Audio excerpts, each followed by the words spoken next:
DeVoe for Session 5 of the 2024 Div Fright East Coast Championships. And currently diving into the water is Heat 1, the women's 12 and under A final of event 29, the 400-meter freestyle. In lane 1, we have Jewel Burris from the Truro Centurions. Lane 2 from the Halifax Trojans, Arwen Middleton Meakin. Lane 3 from the Sackville Waves, Maria Legge. Lane 4 from the St. John's Legends, Claire Chin. Lane 5 from the Summerside Dolphins, Autumn Martin. Lane 6 from the St. John's Legends, Kiara Higdon. Lane 7 from the Halifax Trojans, Sophia Stade. And lane 8 from the Halifax Trojans, Lillian Bishop. You in the 400 freestyle, what can you tell us about it? This is an event I've swam more than certainly the breaststroke or the butterfly events. The key to the 400 free is pacing yourself, but not pacing yourself too much. You need to go out aggressive, but you need to go out while saving a little bit in the tank for the back half, or you will pay for it. These swimmers are looking really smooth here on the first half, but they are also moving some purpose. So folks, be sure to stick around. Next heat, we're gonna have Dow swimmer and U-Sport qualifier Yannick Morgans on air with us. He's gonna provide a little feedback and insight on his younger sister swims. Wow. We're gonna be next heat, and Alexia, as we said before. He's gonna tell us what to look out for at U-Sports next weekend in Pointe Claire, Montreal. Should be a good one. First at the 100-meter mark in this 12 and under A final, Claire Chin in lane 4. Speaking of relatives to people on Dow Swim, Claire Chin actually cousins with Emma Carrier-Clark, who's out there handing out medals to the swimmers today. Small world. Small world indeed. The swim community is a very small community. Very interwoven, Very if you will. Tightly knit. It's like family. True, that is like family. 4 free here again. As Ewan said, you want to take it out long and smooth. Be sure to attack from the start so you don't fall back too much where you can't get yourself out of a rut. It's such a hard balance to find, going out after it, making sure you're not falling behind the 8 ball, but also not getting too far ahead of it. You don't want to fall behind the 8 ball, but you don't want to sink it either, because then you lose. Touche. In pool. Oh! Layers to that one, but it is still Claire Chin in the lead, but very close here with lane 5. That is Autumn Martin this morning. Just half a second separated them.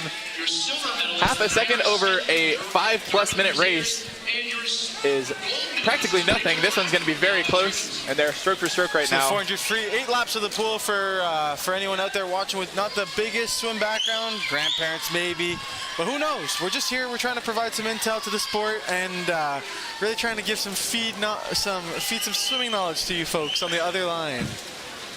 Yep, that is the goal. We're going over some swimming lingo, tech suits. So a lot of these knee skins here for the girls. For the men as well, you got the jammers. They're just more expensive, better compression. The water repels off them a little easier.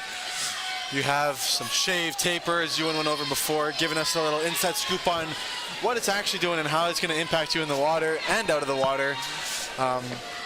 We went over the backstroke wedges and on the blocks as well. When the camera's going to pan back to it, you see there's like a little wedge on the back. You have 5 settings there. You're able to adjust it depending on your height.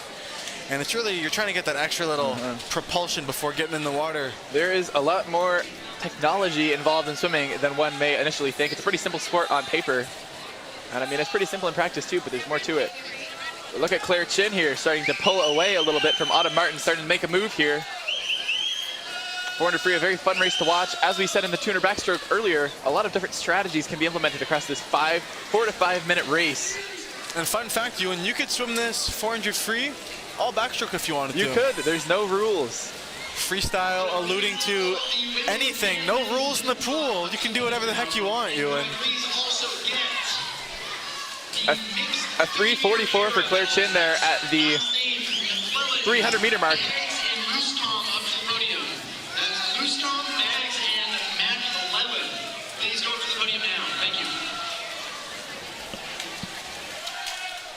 Chin and Martin both a 5:07 this morning. It's looking like they're both a little bit ahead of that pace if they can hold on here for the last 50 meters.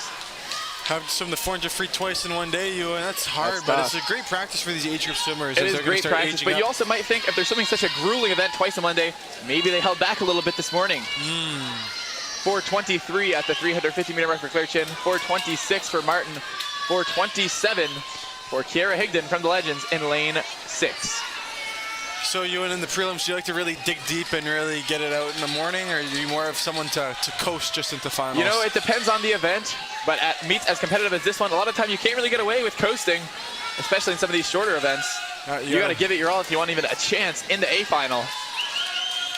Right now, Claire Chin is giving it. She's going to be right around the 5-minute mark, and she's going to touch first in a 5:00:39, lane 4 for Claire Chin, followed in lane 5. That is Autumn Martin by the Summerside Dolphins, and touching third in lane 6, Kiara Higdon from the St. John's Legends.